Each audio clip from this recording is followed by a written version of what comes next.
Greetings, fellow educators. My name is Sam.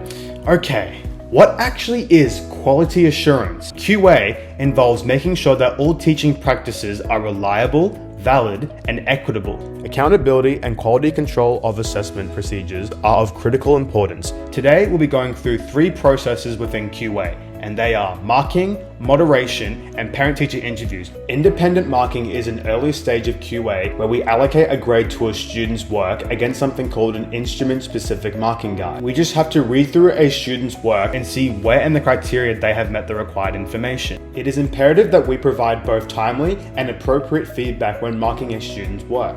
Even if the student's work is at a high standard, they still need feedback so they can reflect on and understand their individual strengths and weaknesses. Next is moderation. This is perhaps the most vital part of QA, as it allows us to collaborate with other teachers to make fair and consistent judgments regarding our students' achievement and learning. There are 4 steps in moderation. Number 1, establish expectations. Number 2, ensure consistent understanding. Number 3, compare samples and resolve ratings. And number 4, offer each other feedback. The following clips are segments from a moderation meeting I had with 3 other teachers for the subject of film, television, and new media. We were discussing a student's IA3 task, the Year 12 stylistic production. We had to use discipline-specific approaches for our moderation. We had to read the student's screenplay, watch the student's stylistic short film, and read the student's statement of intent. Let's take a look at what we did right and what we did wrong. Alrighty, well, welcome everyone.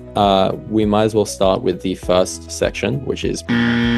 Wow, we already made a mistake. I can't stress this enough. Establishing expectations is an integral part of moderation, as we can immediately construct an environment with professional respect, open-mindedness, equal power, and shared responsibility. Moving on, what made our 35-minute moderation meeting so strong was how we always ensured consistent understanding of the task. Oh, just a quick question.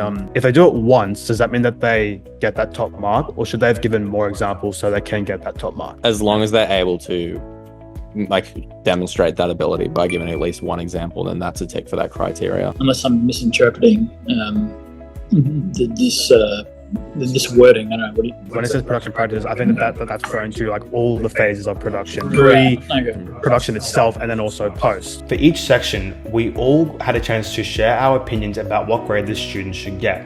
Our main strategy for interpreting assessment evidence was to start with the bottom PLD and work our way up to see if the student gets each criteria. I just want to, as a group, discuss, again, just picking out one word, refined. Can we call that refined? I do acknowledge that initially I did give him an 8 because during the video there's like a 40-second gap of just like no sounds, no like visuals, just nothing. And since he didn't mention it before or after production, I think it is a very clear mistake, and that's why I didn't assign him, because I don't think that it's like a refined moving image media product, and that's why I gave him an 8 out of the 11. Okay, yeah, I'm happy with that. Yeah, I'd agree with that. Yeah. So we agree on an 8? Yep, happy to agree on an 8 for that one. There were no debates whatsoever.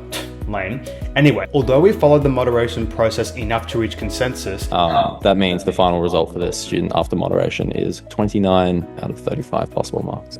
Without any other further thoughts, we'll conclude the moderation.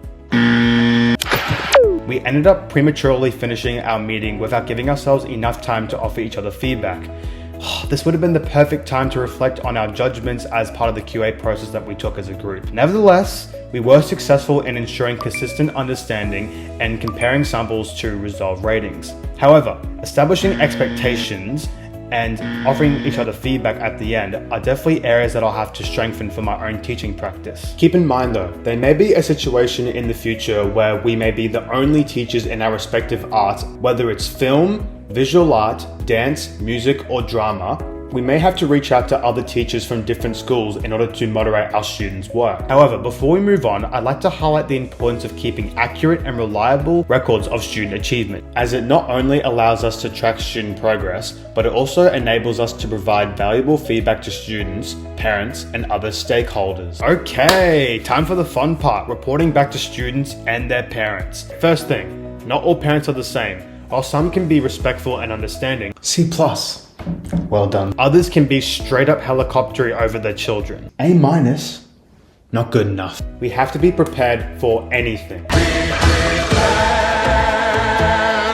There are a few things that we can do in advance as teachers before the meeting. You might want to write these down. And here we go.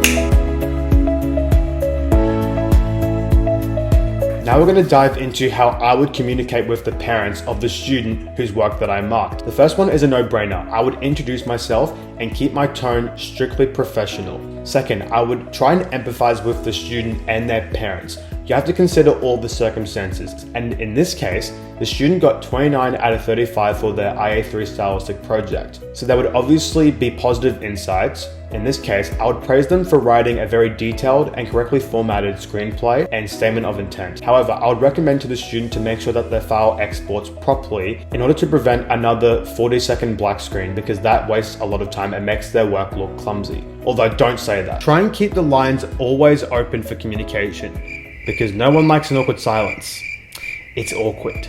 After sharing the students' results with them and their parents, wish them farewell, and that's that. This is as good as it gets. It is. Yes. Time for the worst case scenario. If a parent or a student complains, do not take it personally. Instead, you should focus on positively positioning the student and the parents by directly referencing the QCAA syllabus. From there, you can justify the grade that you allocated the student by showing them your marking process. I would avoid using technical language, as the parents or the student might not understand what you're saying. However, if the parents still have concerns over their child, the first thing that I would recommend as a discipline-specific approach to reporting is to organize after-school workshops. These can be for things like screenwriting or for editing.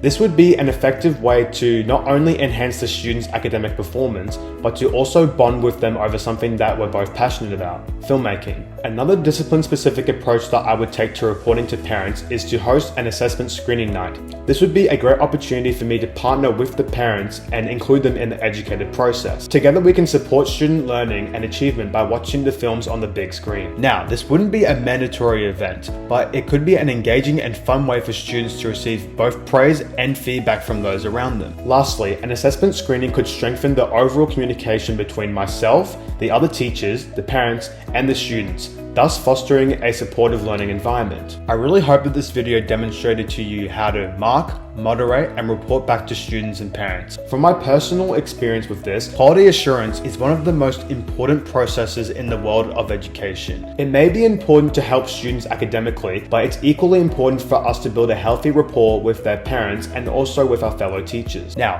have fun with marking. That's exactly what the holidays are for.